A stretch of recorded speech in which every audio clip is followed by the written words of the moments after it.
أعوذ بالله من الشيطان الرجيم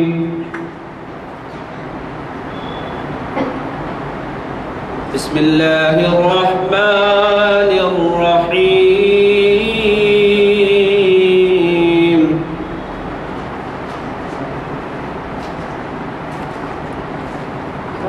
هو الله الذي لا إله إلا هو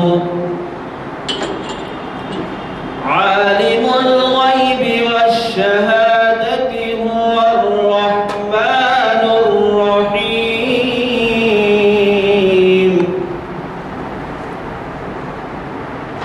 هو الله الذي لا إله إلا هو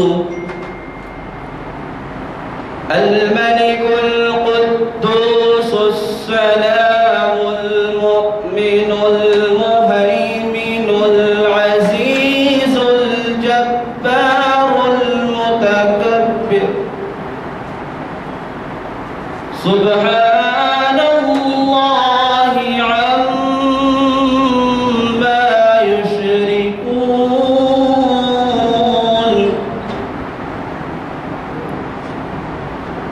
هو الله الخالق البارئ المصور له الأسماء الحسنى يسبح له ما في السماوات والأرض وهو العزيز الحكيم صدق الله العظيم اللہ وبرکاتہ اعوذ باللہ من الشیطان الرجیم بسم اللہ الرحمن الرحیم اخذیہ بسم اللہ الرحمن الرحیم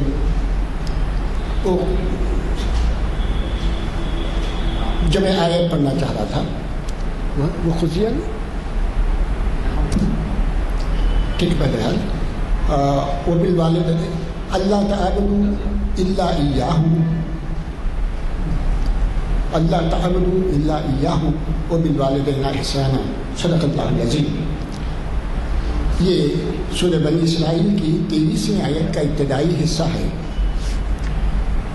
اس کے اندر اللہ تعالیٰ فرماتے ہیں کہ ہم نے صاف صاف طور پر بیان کر دیا ہے کہ تم صرف اللہ ہی کی عبادت کرو،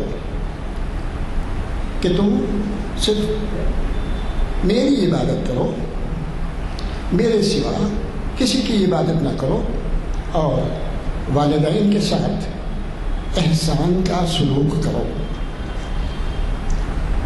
اب اس آیت کے اندر جو ابتدائی حصہ ہے 23ویں آیت بنی اسرائیل کا، اللہ تعالیٰ دو باتوں کی ہدایت کرتے ہیں. ایک تو سوائے اللہ کے کسی کی عبادت نہیں کی جائے، اور دوسرے والدین کے ساتھ احسان کا سلوک کیا جائے. اللہ تعالیٰ ہم سب کو اس پر عمل کرنے کی توفیق نصیب عطا فرمائے. آج 26 فروری 2022 کانفرنس ہال مسجد عالیہ جامعہ مسجد عالیہ گنفونڈری کے اندر یہ محفل، یہ لیکچر کا انعقاد کیا جا رہا ہے بعد نماز عصر کی. اور آج ہماری شہر کی دینی عالمی جانی پہچانی شخصیت جناب پروفیسر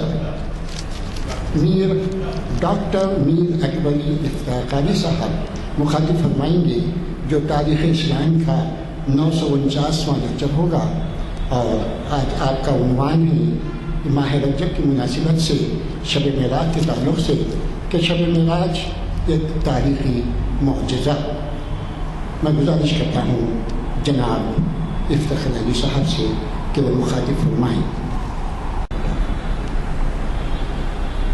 الحمدللہ رب العالمین والصلاة والسلام علی سید الانبیاء والمرسلین وعلى آله الطيبين الطاهرين وأصحابه الأكرمين أجمعين رضوان الله تعالى عليهم أجمعين. قال الله تعالى في كلامه المجيد: بسم الله الرحمن الرحيم.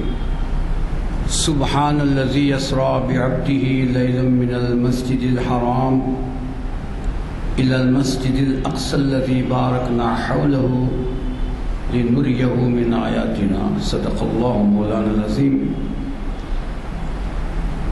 حاضرین کرام، عنوان تو بہت وسیع اور عمیق ہے، اور اس مختصر وقت میں میں تو کیا کوئی بھی اس کا حق ادا نہیں کر سکتا، لیکن کچھ چیزہ باتیں آپ سے کرتا ہوا رخصت ہو جاؤں گا. جو چیزیں ہمارے عقائد کو جوڑ دیتی ہیں ان کی باتیں میں آپ سے عرض کروں گا. ایک تو یہ چیز سمجھنے کی ہے کہ یہ معراج کا جو واقعہ ہے وہ معجزات کا سرتاج ہے، اور وہ ایسا معجزہ ہے کہ آج تک بھی دنیا اس کے بارے میں سوچتی ہے، اس کے بارے میں غور و فکر کرتی ہے کہ یہ کیا معجزہ تھا. ویسے میں آپ کو عرض کروں، اللہ تعالیٰ کی سنت ہے کہ ہر نبی کو اتمام حجت کے لیے کچھ ایسے خوارق و عادات عطا فرمائے جاتے ہیں جن کو دیکھ کر عقلیں دنگ ہو جاتی ہیں، اور اس کو معجزہ کہتے ہیں. معجزہ ہے عجز سے نکلتا ہے، اور عاجز وہ جو معروف ہو جائے، پریشان ہو جائے، جس کی عقل کام نہ کرے. تو معجزہ وہ عمل ہے انبیاء کرام کا صلی اللہ علیہ وسلم کا کہ دیکھنے والے کی عقلیں دنگ ہو جاتی ہیں کہ یہ کیا معجزہ ہے. ہر نبی کو اللہ تعالیٰ نے معجزات عطا فرمائے. آپ کو معلوم ہے کہ حضرت موسیٰ علیہ السلام کو بہت مشہور معجزات ہیں کہ آپ کے پاس ہیں. عصائے موسیٰ کہ جب پھینک دیتے آپ تو بڑا اژدہا بن جاتا، اور بڑا ہیبت ناک اور حیت اس کی بہت بڑی ہوتی بن جاتا. جب پکڑ لیتے تو وہ لکڑی عصا ہو جاتا. یہ محیر عقول بات ہے. پھر ید بیضا بھی آپ نے سنا ہے کہ حضرت موسیٰ علیہ السلام کو اللہ تعالیٰ نے فرمایا کہ اے موسیٰ اپنے ہاتھ کو اپنے بغل میں رکھو. جب وہ نکالا تو سورج کی طرح چمکنے لگا. اور بھی معجزات ہیں. حضرت عیسیٰ کو دم عیسیٰ مشہور ہے کہ مردوں کو آپ زندہ فرما دیتے، مٹی کا پرندہ بناتے اس کو زندہ کر دیتے. یہ ساری معجزات ہیں، کثرت سے ہیں. اور مگر انبیاء کو چند معجزات دیے گئے، محدود تعداد میں معجزات دیے گئے. لیکن سرکار دو عالم صلی اللہ علیہ وسلم چونکہ تمام انبیاء میں افضل الانبیاء ہیں، تو ان کی فضیلت کا یہ عالم ہے کہ آپ کو ان گنت معجزات عطا فرمائے. ایک نہیں، دو نہیں، 100 نہیں، 1000 نہیں. ویسے آپ کی حیات مبارکہ خود ایک معجزہ ہے، آپ کا تشریف لانا خود ایک معجزہ ہے. لیکن کئی ایسے معجزات ہیں کہ اگر کبھی معجزات کی بات کی جائے تو گھنٹوں صرف ہو جائیں گے، لیکن وہ معجزات ختم نہیں ہو سکتے. اس میں ایک سب سے بہترین اور محیر العقول جو معجزہ ہے، معجزے میں بھی محیر العقول ہے، وہ معراج ہے.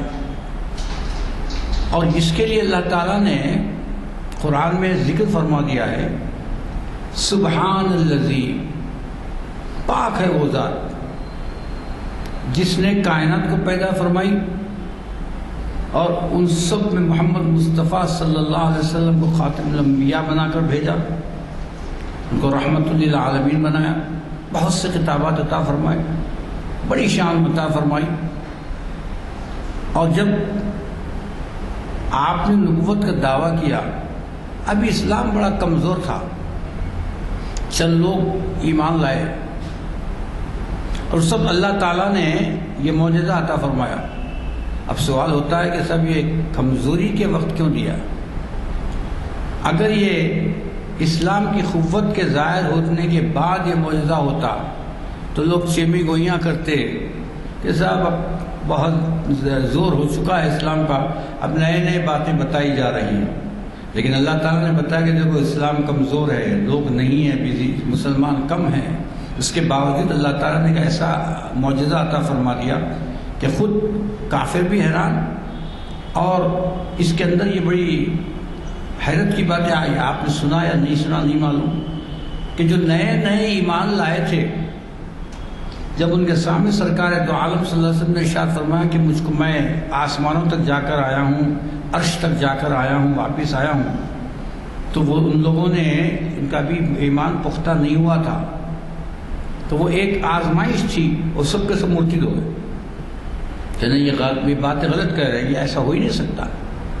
تو اللہ تعالیٰ جو ارشاد فرما رہا ہے سبحان الذی، اللہ پاک ہے، ہر عیب سے پاک ہے، شرک سے بھی پاک ہے، کہ تم اس معجزے کو دیکھ کر کہیں محمد صلی اللہ علیہ وسلم کو خدا نہ سمجھ بیٹھنا، یہ نہ سمجھنا کہ یہ بھی خدائی میں شریک ہیں اس لیے آسمانوں میں جا کے آئے. نہیں، فرمایا کہ اس چیز سے اللہ پاک ہے. قرآن سورہ بنی اسرائیل کی پہلی آیت ہے یہ. تو اس نے کیا کیا؟ دیکھیے اپنے سبحان ہونے کو، پاک ہونے کو بیان فرمایا، اور اس کے ساتھ فرمایا الذی اسریٰ بعبدہ، کہ جو اپنے بندے کو سیر کرائی. اب جب یہاں عبدی ہی آ گیا تو آپ لوگوں نے بھی یہ اعتراضات سنے ہوں گے کہ سرکار دو عالم صلی اللہ علیہ وسلم کو نیند میں معراج ہوئی، خواب میں معراج ہوئی. کسی نے کہا کہ صاحب وہ روحانی معراج تھی، اور کئی لوگوں نے جسمانی کی بھی تردید کی اور اس کی مخالفت کی. بہت سی باتیں وہ یہ سرکار کے زمانے سے چلی آ رہی ہیں، یہ کیفیتیں، یہ مباحث. لیکن اللہ تعالیٰ نے ان تمام کو ختم کر دیا، ان تمام مباحث کو ختم کر دیا. لیکن عبدی ہی فرمایا، میرے بندے کو، کہ میرے بندے کو اس نے سیر کرائی، اپنے بندے کو اس نے سیر کرائی. تو جب بندگی کا اقرار ہو گیا تو سرکار دو عالم صلی اللہ علیہ وسلم الوہیت سے بہت دور ہو گئے.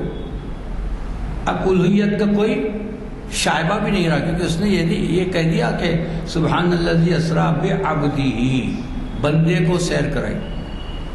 اور دوسری چیز، بندہ کسے کہتے ہیں؟ کیا بندہ روح کو کہیں گے یا بندہ صرف جسم کو کہیں گے؟ دیکھیے جب کسی کی روح نکل جاتی ہے، ہم بولتے ہیں منتقل ہو گیا، انتقال ہو گیا، تو اب لوگ کیا نام دیتے ہیں اس کا؟ زید، بکر، جو بھی نام ہوگا کوئی نہیں پکارے گا، بلکہ یہ کہتے ہیں میت، مردہ یا میت. اب اس کا نام بھی ختم ہو گیا. تو روح بھی عبد نہیں ہے اور جسم بھی عبد نہیں ہے. لیکن جب دونوں کا کمبینیشن ہوتا ہے، دونوں مل جاتے ہیں، روح اور جسم مل جاتے ہیں، تو وہ بندہ کہلاتا ہے. تو معلوم ہے کہ سبحان الذی اسریٰ بعبدہ، کہ اس نے اپنے بندے کو سیر کرائی، تو بندہ روح کے ساتھ بھی تھا اور جسم کے ساتھ بھی تھا.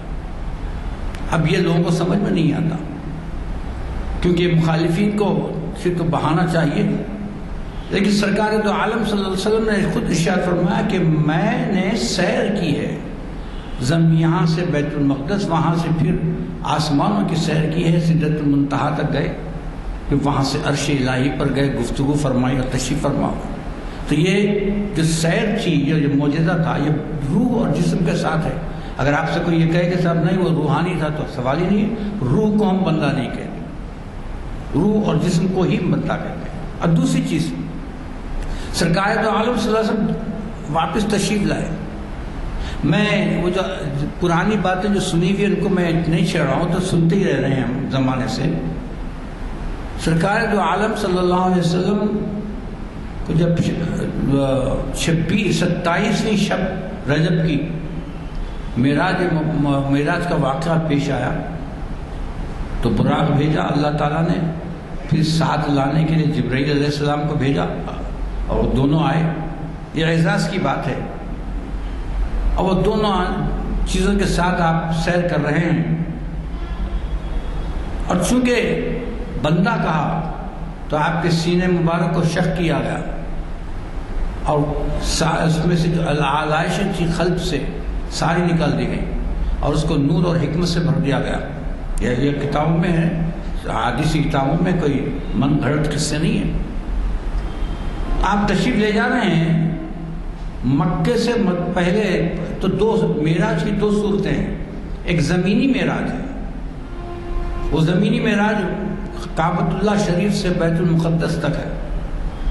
اسی کو قرآن میں ارشاد فرمایا سبحان الذی اسریٰ بعبدہ لیلا من المسجد الحرام، یعنی مسجد حرام کعبۃ اللہ شریف الی المسجد الاقصی، مسجد اقصی تک. مسجد اقصی بیت المقدس میں. تو یہ زمینی معراج ہے. تو اس زمانے میں مہینوں کا سفر ہوتا تھا.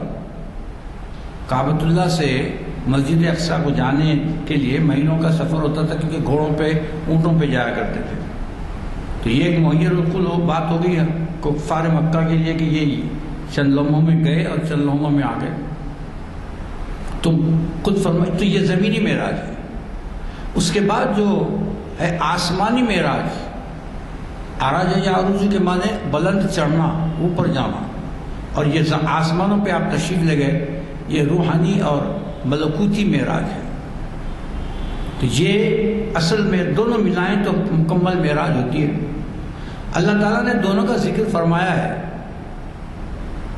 بنی اسرائیل میں تو یہ آیت جو میں نے ابھی آپ کے سامنے تلاوت کی اس میں فرمایا، اور سورہ والنجم ہے 27 پارے میں.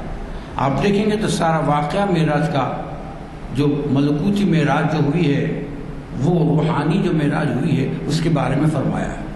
اس کے میں آپ کو اس کے کچھ باتیں عرض کروں گا. تو جس وقت سرکار دو عالم صلی اللہ علیہ وسلم تشریف لے جا رہے ہیں تو آپ دیکھتے ہیں کہ موسیٰ علیہ السلام اپنی خبر مبارک میں نماز ادا کر رہے ہیں. اب یہاں ایک اشکال ہے،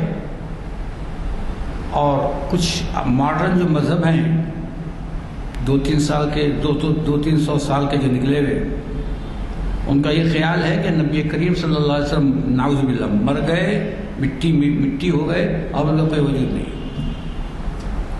لیکن نبی کریم صلی اللہ علیہ وسلم نے حدیث مبارک میں فرمایا کہ اللہ نے زمین پر حرام کر دیا ہے کہ وہ انبیاء کے اجسام کو کھائے. ان اللہ قد حرم علی الارض ان تاکل اجسام الانبیاء، وہ انبیاء کے اجسام کو زمین نہیں کھا سکتی. تو ایسے ہی زندہ ہیں جیسے کہ زمین کے اوپر زندہ ہے. تو انبیاء کی حیات النبی جس کو ہم کہتے ہیں، اس سے بھی کئی لوگ مخالف ہیں. تو اس میں بھی ایک ہم کو معلوم ہو گیا کہ یہ جو موسیٰ علیہ السلام جو ہزاروں سال پہلے دنیا سے پردہ فرما لیا تھا، انہوں نے ان کو دیکھا کہ وہ خبر مبارک میں اپنا نماز ادا کر رہے ہیں. تو اس سے معلوم ہوا کہ انبیاء زندہ ہیں. جب بیت المقدس کو تشریف لے گئے تو وہاں آپ نے بہت بڑا کام انجام دیا. وہاں اللہ تعالیٰ نے تمام انبیاء کو جسم اور روح کے ساتھ جمع فرما دیا. پھر یہاں وہی بات ہوگی کہ وہ جسم اور روح کے ساتھ زندہ ہیں. تو سارے انبیاء کو جمع فرمایا تو نبی کریم صلی اللہ علیہ وسلم نے ان کی امامت فرمائی. جیسے ہی امامت فرمائی تو آپ کے القاب میں ایک لقب اور بڑھ گیا. آپ کو امام الانبیاء والمرسلین کہا جاتا ہے، کیونکہ آپ انبیاء اور مرسلین کی امامت آپ نے فرمائی، اس حیات میں فرمائی. اور پھر وہ بھی باحیات اس جماعت میں شریک فرما تھے. اور پھر جیسے ہی وہ نماز ہوئی وہ اپنے اپنے مقامات پر چلے گئے، جہاں سے آئے تھے وہاں چلے گئے. یہ زمینی معراج ہے، اور اس کے اندر بہت سے واقعات واقع ہوئے جس کو نبی کریم صلی اللہ علیہ وسلم کو بتایا گیا. کیونکہ اس معراج کی جو غایت ہے اللہ تعالیٰ نے ارشاد فرما دی ہے سبحان الذی اسریٰ بعبدہ لیلا من المسجد الحرام الی المسجد الاقصی. اب مسجد اقصی کے بارے میں ارشاد فرماتا ہے بارکنا حولہ، ہم نے مسجد اقصی کے اطراف برکتیں نازل فرما دی ہیں. اس کے اطراف برکتیں ہیں. اب اس معراج کی حقیقت کیا ہے؟ معراج کی حقیقت یہ ہے کہ لنریہ من آیاتنا، تاکہ ہم انہیں اپنے نشانیاں اپنی آیات بتائیں. اپنی جنت کو اللہ تعالیٰ نے پیدا فرمایا تو اس کی سیر کرا دیں. جہنم بھی ہم نے بتایا تو اس کو بھی بتا دیں، کیونکہ جب آپ ڈرائیں گے جہنم سے تو جہنم کو آپ نے دیکھا ہوا ہے، دوسرے انبیاء نے جہنم سے ڈرایا ہے، دیکھا نہیں، جنت کی بشارت دی ہے لیکن جنت کو دیکھا نہیں، لیکن میرے آقا جنت کو بھی آپ نے سیر فرمائی ہے، جہنم کو بھی دیکھا ہے، اور مختلف عذابوں کو اللہ تعالیٰ نے آپ کے سامنے پیش فرمایا ہے، تاکہ جب آپ فرمائیں تو بہت زور و شور کے ساتھ، کیونکہ عینی شاہد کا کہنا بہت عظیم ہوتا ہے بنسبت سنی ہوئی، جو گواہی سنی ہوتی ہے وہ مستحکم نہیں ہوتی، جو عینی گواہی ہوتی ہے وہ بہت مستحکم، اس لیے فرمایا لی نوریہ من آیاتنا، تاکہ ہم اس کو نشانیاں بتائیں۔ اب وہاں سے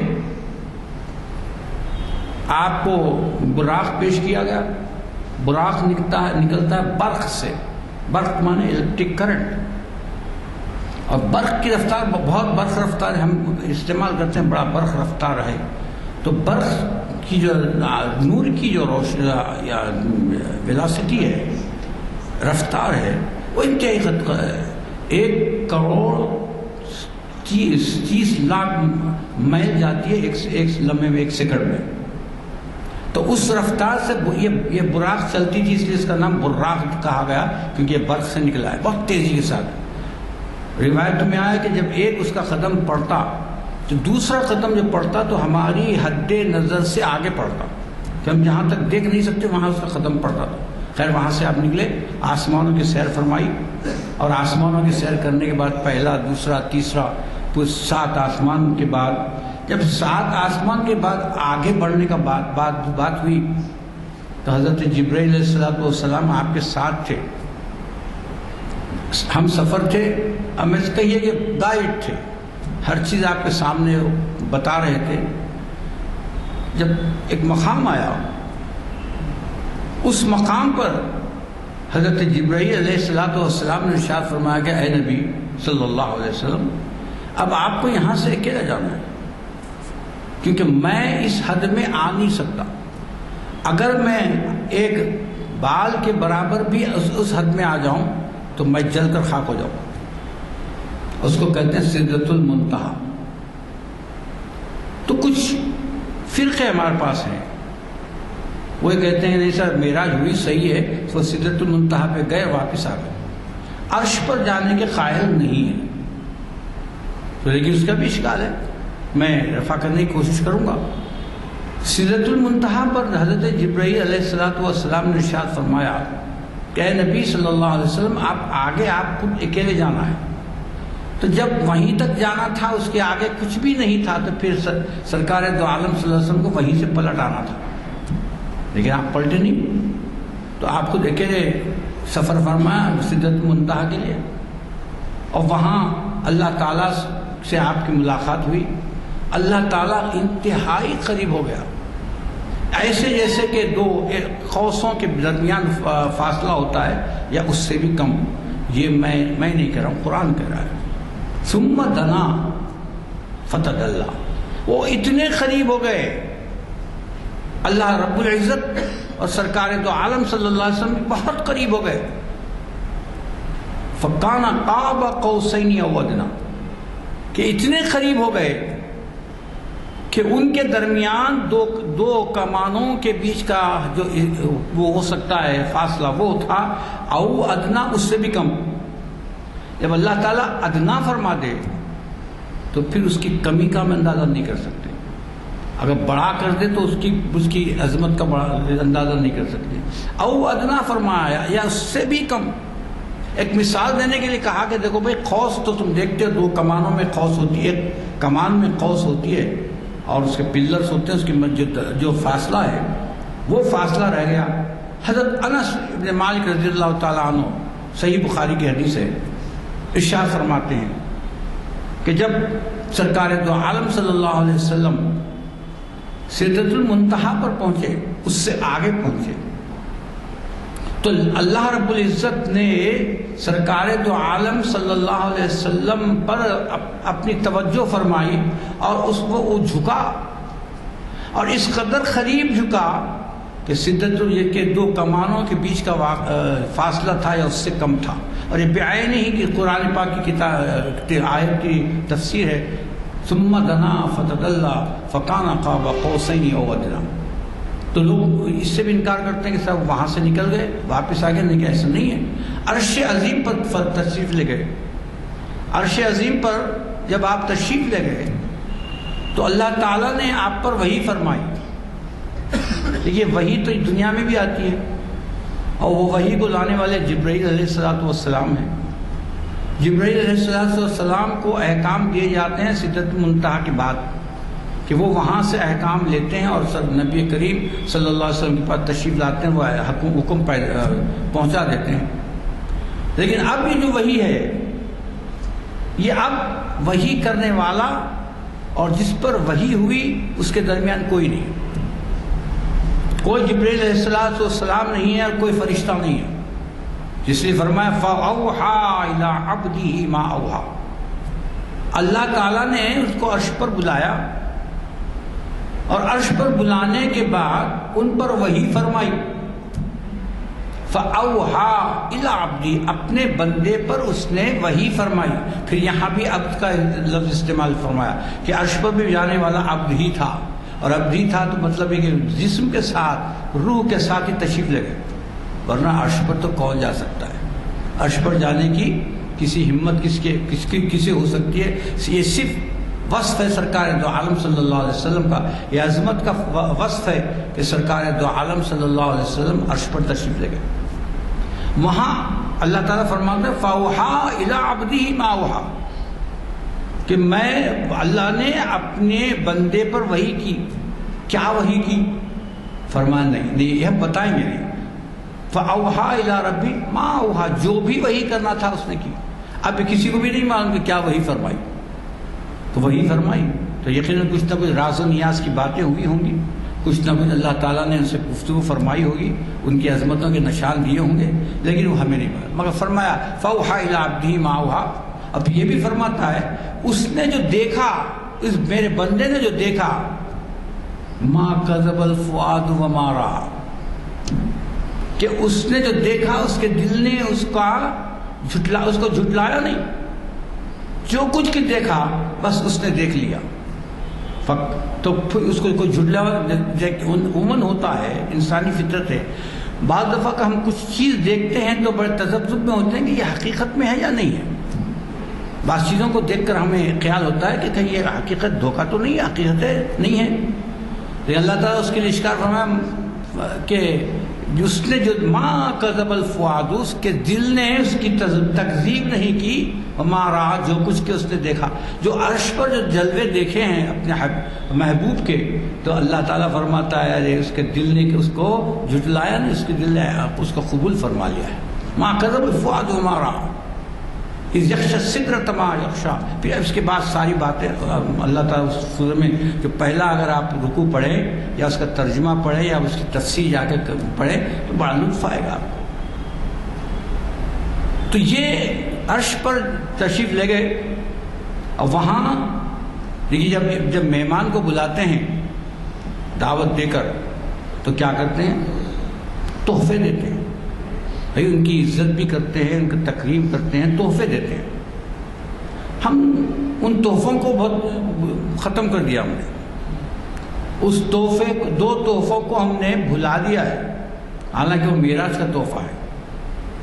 ایک تحفہ تو عطا فرمایا سورہ بقرہ کی آخری دو آیتیں، آمن الرسول سے لے کر آخر تک، یہ وہاں عرش الہی پر اللہ تعالیٰ نے عطا فرمائی، تحفہ ہے، ہم کبھی پڑھتے ہی نہیں۔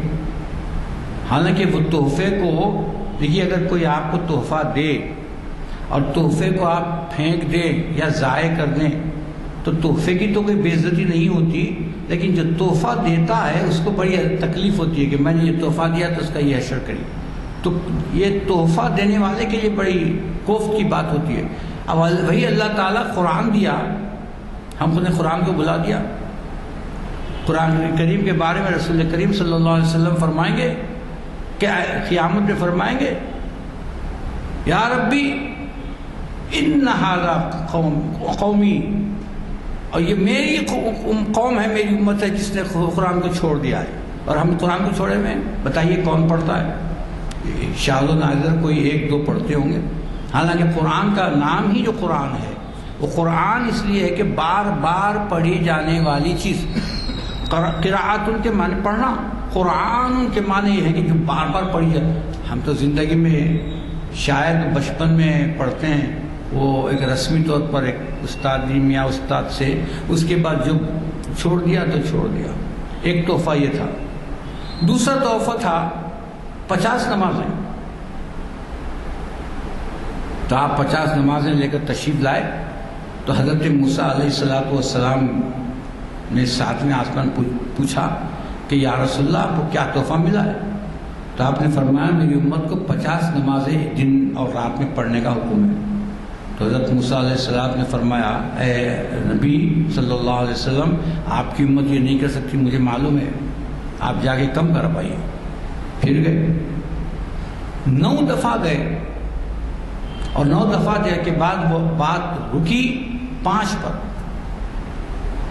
اور 5 پر رکنے کے بعد اللہ تعالیٰ نے یہ بھی فرمایا کہ اے حبیب، جو اللہ تعالیٰ بول دیتا ہے اس سے پلٹتا نہیں.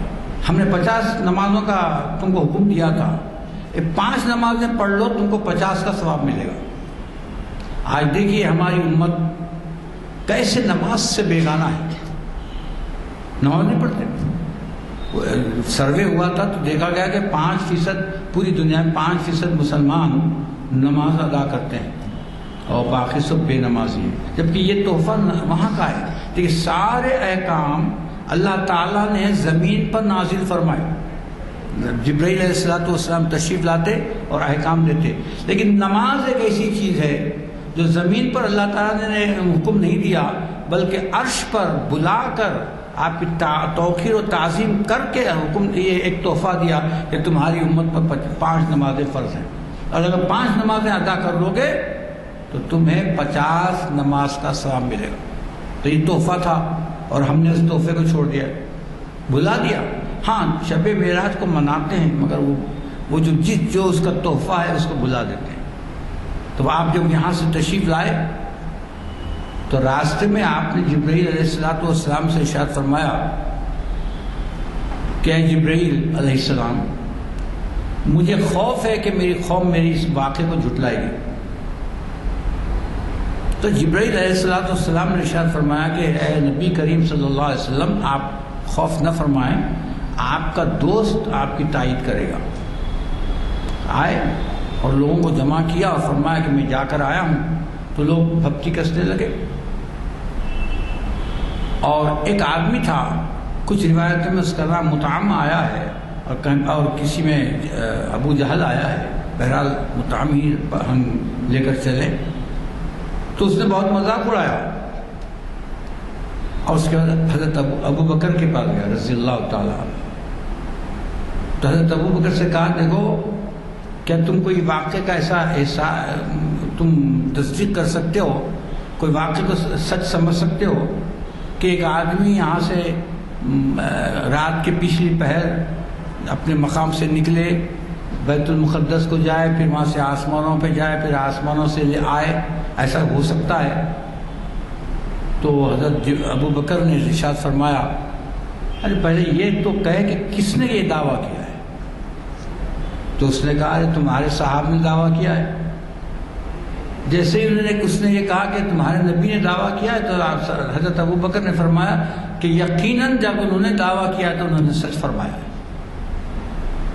تو جبرائیل علیہ السلام تشریف لائے اور فرمایا یا رسول اللہ، اللہ تعالیٰ نے ان کو صدیق کا لقب عطا فرمایا. تو وہاں سے وہ ہو گئے ابو بکر صدیق. تو آپ کو لقب ملا امام الانبیاء والمرسلین، اور آپ کے دوست کو لقب ملا صدیق کا اس معجزے کی وجہ سے. تو وہ اب سوال یہ ہوتا ہے کہ کفار مکہ نے جو آپ کو صادق امین جانتے تھے اور آپ کی ہر بات پر یقین کر لیتے تھے، تو انہوں نے اس کی کیوں مخالفت کی؟ کیونکہ ان کو سمجھ میں نہیں آیا، اس لیے انہوں نے مخالفت کی. کیونکہ ایسا ہو بھی سکتا ہے، کیونکہ مکے سے بیت المقدس کو جانے کے لیے کم از کم 2-2.5 مہینے ہوتے تھے. تو انہوں نے کہا یہ 2-2.5 مہینے کا جو سفر ہے وہ گئے بھی آئے بھی گئے، یہ تو ناممکن ہے، یہ جھوٹ ہے. تو حضرت ابوبکر صدیق نے ان کا اسی تصدیق فرما دی. اگر یہ صرف روحانی ہوتا یا خواب میں ہوتا، اب خود ہم کو سوچنے کی بات ہے، اگر روحانی ہوتا یا خواب میں ہوتا تو کفار مکہ کبھی اس کی مخالفت نہیں کرتے. بھئی آپ خواب میں کہاں چلے جاتے ہیں؟ دہلی چلے جاتے ہیں، بامبے چلے جاتے ہیں، بیت اللہ چلے جاتے ہیں، اگر حج کریں تو وہاں پہنچ جاتے ہیں سبھی. پھر جب بستر سے اٹھتے تو وہیں رہتے ہیں. تو خواب میں جانا الگ ہے. اگر خواب ہوتا یا صرف روحانی ہوتا تو وہ مخالفت نہیں کرتے تھے، لیکن وہ مخالفت اس لیے کی کہ وہ جسم اور روح کے ساتھ وہ ہوا تھا، جو سفر طے ہوا تھا، اس لیے انہوں نے اس کی مخالفت کی. تو اب ہمارے سامنے یہی ہے کہ جو معراج کا ہم بحیثیت مسلمان کے اس بات کو ماننا چاہیے کہ جس طرح اللہ نے چاہا معراج عطا فرمائی اور اس پر ہم کو ایمان لانا ہے. اور اگر ہم اس پر اعتراض کرتے ہیں، چونکہ طریقہ ہے ہمارے فقہ کا اور دین کا طریقہ ہے کہ اگر کوئی قرآن کی تردید کر دے، پوری قرآن کی یا قرآن کے کسی جز کی یا پھر قرآن کی ایک آیت کی اگر انکار کر دے تو وہ کافر ہو جاتا ہے. تو اب اگر ہم معراج کا انکار کرتے ہیں تو کفر کرتے ہیں، کیونکہ معراج کا ذکر قرآن میں ہے اور قرآن کی آیات میں ہے. تو لہٰذا اس کو ہم سمجھنا چاہیے کہ یہ معراج ایک ایسا معجزہ ہے کہ جس کا کوئی آج تک ثانی نہیں ہے. تو پہلے کسی کو عطا ہوا تھا، نہ بعد میں کسی کو عطا ہوگا، قیامت تک یہ کسی کو عطا نہیں ہوگا. تو یہ جو معجزات ہیں ان میں سب سے اہم ترین معجزہ ہے. اور تو اب اس کے میں نے کچھ اشکال آپ پہ دور فرق کرنے کی کوشش کی ہے کہ معراج مقدس، معراج کا جو سفر ہے وہ تاریخ میں انوکھا ہے اور اس کا کوئی مثال یا پھر اس کی کوئی تمثیل آپ کو کہیں نظر نہیں آئے گی. اس سے سرکار دو عالم صلی اللہ علیہ وسلم کے جو مقامات کی انتہا ہو گئی اس کا اندازہ ہم نہیں لگا سکتے، کیونکہ ہم تو زمین پر رہنے والے ہیں. تو معراج میں اب تہیہ کرنا ہے کہ معراج تو ہم مانتے ہیں، ارے معراج کے تحفے کو بھی ماننا ضروری ہے. معراج کے تحفے پر بھی مکمل عمل کرنا ضروری ہے، ورنہ ایسا ہوگا واقعات تو منا رہے ہیں لیکن واقعات کی چیزوں کو چھوڑ دے رہے ہیں، تو پھر واقعے کی اہمیت باقی رہتی. ایک رسم ہو جائے گی کہ 26 سے 27ویں شب کو ہم ایک رسم کے طور پر منا لیں اور پھر معراج کو بھول جائیں، پھر قرآن کو بھول جائیں اور پھر اللہ تعالیٰ یہ نماز کو بھول جائیں. اور اس کا مطلب یہ کہ ہم اللہ کو بھولے ہوئے. تو اللہ کی طرف لوٹنا ہے، نماز کی طرف لوٹنا ہے اور اللہ تعالیٰ کے احکام پر عمل کرنا ہے. دیکھیے آج جو ہماری ذلت ہو رہی ہے، آج جو ہماری پسماندگی ہو رہی ہے، وہ اس وجہ سے نہیں ہے کہ ہم کوئی غلط قسم کے لوگ ہیں، اس لیے ہو رہی ہے کہ ہم نے اللہ کو چھوڑ دیا. ہم نے اللہ کو چھوڑ دیا تو اللہ نے ہمیں چھوڑ دیا. جب ہم کو اللہ کا چھوڑنا کوئی بڑی بات نہیں، لیکن اللہ نے ہمیں چھوڑ دیا. دیکھیے ہر جگہ ہم پر رسوائی ہو رہی ہے اور اس رسوائی سے بچنے کا یہی ہے کہ ہم صراط مستقیم پر چلیں، اللہ تعالیٰ کے احکام پر عمل کریں. آج ہم میں ہر برائی موجود ہے، اس تمام برائیوں کو ہمیں نکالنا چاہیے. تو میں یہی دعا کروں گا کہ اللہ تعالیٰ ہمیں معراج کی برکتیں نازل فرمائے اور اس برکتوں سے ہمارا حصہ عطا فرمائے، اور اس کی وجہ سے جو ہمارے پریشانیاں ہیں وہ ساری پریشانیوں کو دور فرما. ربنا تقبل منا انک انت السمیع العلیم وتب علینا انک انت التواب الرحیم. صلی اللہ تعالی علی خیر خلق سیدنا محمد و آلہ و صحبہ اجمعین والحمد للہ رب العالمین.